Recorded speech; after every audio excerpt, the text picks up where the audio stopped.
has a little bit of a curve to it, if you look at that. So that way your finger sits in there nicely, nice and clicky, very responsive, no button rattle.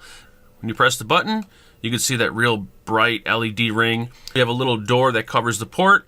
On the front, we're going to have a 2.8-inch color LCD display that's sitting behind a nice glass screen protector. And to open the door, put your finger in here at the bottom.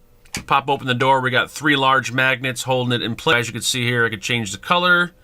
You could set the pin. So this has a locking feature, so if you put in a pin number, it will also include the Drift 2 sub-ohm tank, which is a 24.5.